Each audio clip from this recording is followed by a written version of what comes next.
In this video, I will show you how to quickly use the XLOOKUP function to get values from one table to another. You will need to have a matching column in each table. In this case, I have employee ID. First, select the cell to enter the formula into. Go to the formula bar and type equals XLOOKUP and an open bracket.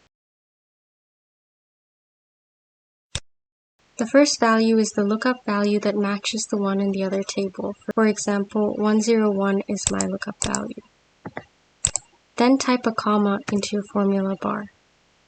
Then select the column in the other table that you will use to look it up. In this case, it's employee ID. Then type another comma. Now select the column that you want to look up. For example, I will use name. Close your bracket and click enter.